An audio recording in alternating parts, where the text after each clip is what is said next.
Stunting adalah masalah kurang gizi kronis yang ditandai dengan tubuh pendek. Penderita stunting rentan terhadap penyakit, memiliki tingkat kecerdasan di bawah normal, serta produktivitas rendah. Data tahun 2018 menunjukkan prevalensi stunting balita Indonesia mencapai 30,8% atau sepertiga dari total. Sementara, menurut WHO, masalah kesehatan masyarakat dapat dianggap kronis apabila prevalensi lebih dari 20%. Ini artinya masalah stunting di Indonesia tergolong kronis.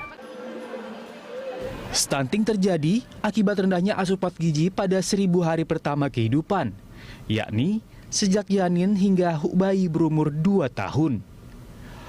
Kondisi ini diperparah dengan buruknya fasilitas sanitasi, minimnya akses air bersih, serta kebersihan lingkungan yang buruk.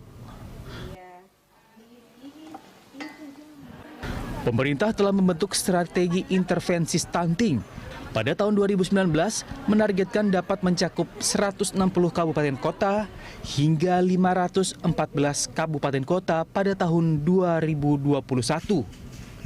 Presiden Joko Widodo juga telah berjanji akan mengalokasikan 5% APBN 2020 untuk sektor kesehatan, khususnya untuk pemberantasan stunting, kurang gizi, dan keselamatan ibu hamil.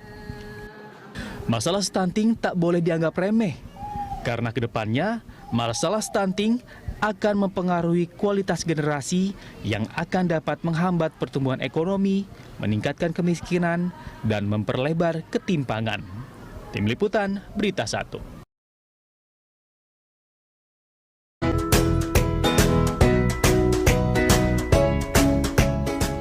Jadi yang disebut stunting itu apabila seorang dokter mendiagnosis stunting, anak tersebut pendek, jadi tinggi badannya di bawah grafik normal paling bawahnya, kemudian dilihat juga berat badannya, dia harus kurus, seperti itu. Jadi jangan dimisinterpretasi dengan short stature.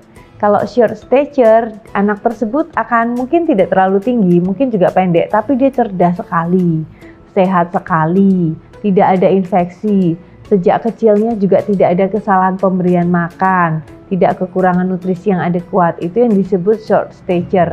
Nah, di situ akan dihitung juga tinggi potensial genetik si anak ini. Dihitung tinggi badan ayah, tinggi badan ibu, kemudian akan tahu kira-kira tinggi badan anak ini berapa. Tidak ada batasan usia untuk mendiagnosis stunting, cuman bisa dicegah dengan pemberian nutrisi yang adekuat.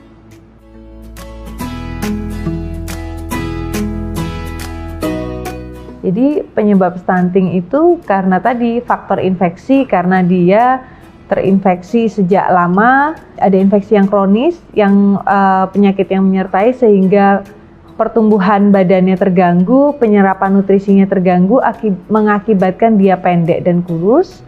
Satu lagi nutrisi yang tidak adekuat. Jadi apabila anak tersebut sejak masa kecilnya dia mendapat asupan nutrisi yang inadekuat sehingga menyebabkan kejadian yang disebut stunting itu. Stunting dapat menurunkan produk domestik bruto negara sebesar 3%. Bagi Indonesia, kerugian akibat stunting mencapai sekitar 300 triliun rupiah per tahun. Kita menghitung secara kasar ya, walaupun ini secara kasar, kerugian dari perkawinan di bawah usia 18 tahun itu kerugiannya per tahun kira-kira 209 triliun. Jadi 209 triliun. 209 triliun. Ya. Jadi ditambah kerugian karena stunting 300 triliun berarti hampir 500 triliun.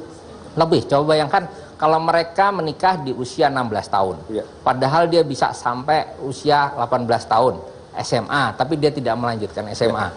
Maka upah yang dia terima upah SMP, bukan upah SMA. Ya. Selisih upah ini kan dia terima, dia bawa sampai nanti pensiun. Ya. Nah itu kerugian tadi dari sisi income saja itu 209 triliun. Baik. Belum kerugian-kerugian yang lain. Baik.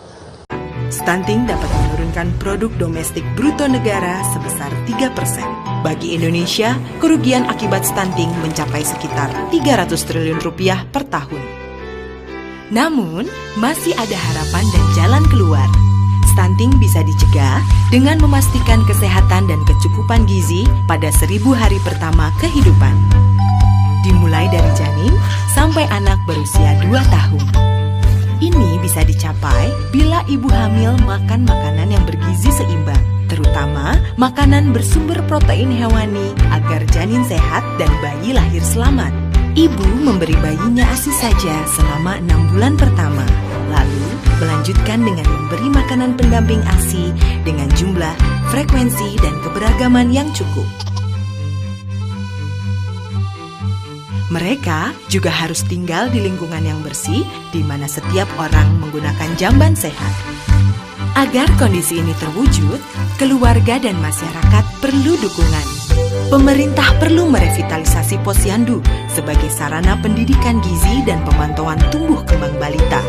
Melatih para petugas kesehatan dan kader agar mampu mendidik masyarakat. Memberi tablet tambah darah untuk ibu hamil, serta vitamin A dan obat cacing untuk balita. Memfasilitasi masyarakat agar setiap keluarga memiliki dan menggunakan jamban sehat, serta mendidik masyarakat agar dapat mengolah dan menyimpan air minum yang aman. Semua program ini adalah investasi yang sangat menguntungkan. Jika angka stunting dapat diturunkan, pertumbuhan ekonomi bisa ditingkatkan. Investasi untuk mencegah stunting menjanjikan keuntungan 48 kali lipat. Artinya, jika kita berinvestasi 100 juta saja, keuntungannya bisa mencapai 4,8 miliar. Jadi, tunggu apa lagi? Siapapun Anda, pemerintah pusat atau daerah, anggota DPR atau DPRD, orang tua, tokoh agama dan masyarakat, petugas kesehatan, pengusaha, atau wartawan harus mulai berperan aktif dalam mencegah stunting. Ayo, pastikan anak-anak kita tumbuh tinggi dan berprestasi tinggi.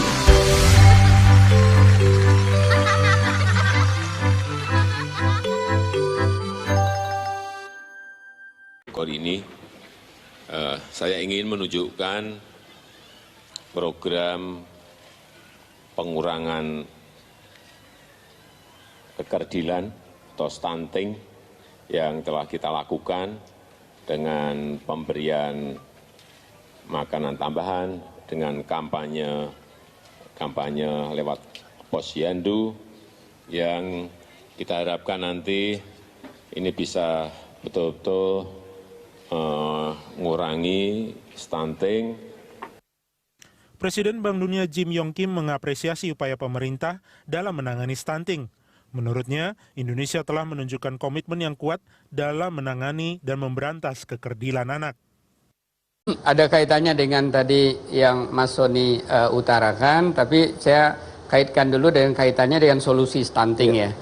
Pertama, yang paling baik itu tentunya mempersiapkan remaja, supaya remaja sehat, baik itu sebagai pria-pria sehat, perempuannya juga sehat, calon ibu hamil yang sehat, kalau ibu hamil sehat, bayi sehat, anak juga sehat, tentunya juga dipengaruhi bapaknya sehat apa tidak. Artinya apa? Keluarga sehat yang harus kita persiapkan, dan jangan sampai marriage by accident kan begitu. Jadi jangan sampai hamil tadi karena kecelakaan, itu tadi lagi-lagi akan berisiko. Nah, makanya pemerintah melakukan berbagai kebijakan untuk membantu kelompok miskin ini, tidak hanya mereka bisa memenuhi kebutuhan jangka pendek, tetapi kehidupan jangka panjangnya lebih baik. Makanya melalui program Keluarga Harapan ya di TNP 2K misalkan, itu jelas sekali program Keluarga Harapan tuh membangun, menciptakan, memperbaiki kualitas manusia Indonesia dalam jangka panjang. Nah kemudian yang berikutnya juga pemerintah sekarang sedang melakukan namanya transformasi dari Rastra, beras sejahtera dulu Raskin, menjadi BPNT, bantuan pangan non tunai. Salah satu syaratnya adalah yang bisa dibeli pangan bergizi. Di dalamnya termasuk telur misalkan. Jadi ada upaya-upaya perbaikan gizi bagi masyarakat, bukan hanya bagi yang usianya tadi di bawah 2 tahun atau di bawah 5 tahun, tetapi masyarakat kita secara keseluruhan. Jadi terus dilakukan. Bagi sektor pendidikan juga terus melalui pendidikan vokasi membangun keterampilan, bukan hanya pengetahuan tapi juga keterampilan.